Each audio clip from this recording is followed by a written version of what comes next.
I swear I was the only person on YouTube calling out the fact that Netflix has a main character as a transgender out there. Very bizarre that they cast things that way, but it's really not. This is what Hollywood's attempting to do. They are attempting to brainwash us, to groom us. And I always see this these days, and it's been something that's been a trend over the last few years, is that conservatives are so desperate to have film content, TV content that's new that they can talk about, that they can go to the water cooler at work. Do people even go into the office anymore? And just be part of the tribe, I guess, that they go, oh, it's really not that woke. There were just a couple of weird race swaps, I mean, and, there was that part where the person ranted that Black Lives Matter, but it wasn't really woke, all things considered. I mean, it didn't have full-on gay sex in my face.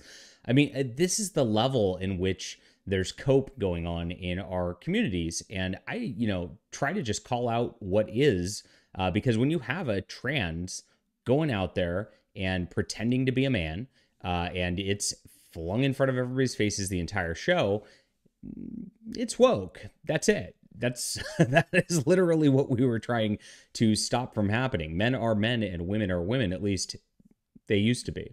So here's from Bounding Into Comics. I'm very happy that they, of course, posted this. This comes from my editor, John Trent. And Netflix's One Piece encourages transgender ideology by having Morgana Davies play Kobe. It really does. It is encouraging it. And of course, since these are all appearing to be youths and young teens and all that, it is actually grooming. It is 100%. And this is what they're doing across the board in Hollywood. So Netflix's One Piece, which has dominated the streaming services viewing charts for the past 2 weeks, encourages transgender ideology by casting Morgana Davies, a young woman who now claims to be a man, to play Kobe.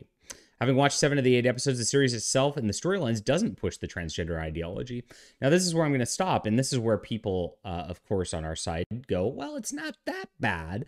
And it is. The fact that they're pretending and whitewashing all that away and not being so overt about it means they're more subtly programming you in your brain. They're programming you to accept women dressing up as men and pretending to be men as men. And they're programming you with the reverse of men pretending to be women. And this is what the whole fight's been over the last couple of years. It's really been heating up with the culture war on this front. And you can't just accept it. You can't just go, oh, it's fine. Oh, it's not that woke, because they didn't explicitly say something about it when they were just doing it.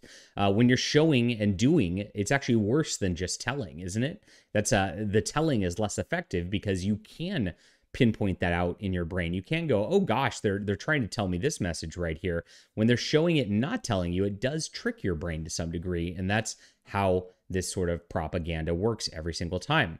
Now, what's interesting is Trent actually says there's a scene that makes it clear that men and women are different. Oh my gosh, can't say that these days. You'll surpass me in size, strength, and speed. Eventually, you'll surpass me in everything. When Zoro informs her that's dumb, she retorts, no, that's nature.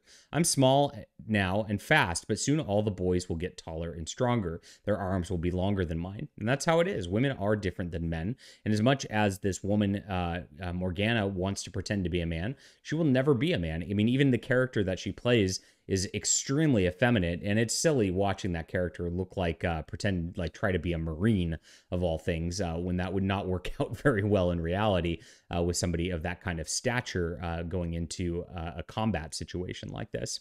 But this is where we're at these days. People are pushing this agenda. They're pushing it harder than ever before. They're pushing it in smarter and better done ways than ever before, because they know that they can't just get away with propaganda being poorly done anymore. They know that that actually causes the reverse. So they are just trying to do this to manipulate you at the end of the day, and you got to stand up to it. You got to not accept it, because otherwise you lose the culture every single time. Leave a comment down below with what you think about this. Hit that like and subscribe button. We'll be back soon.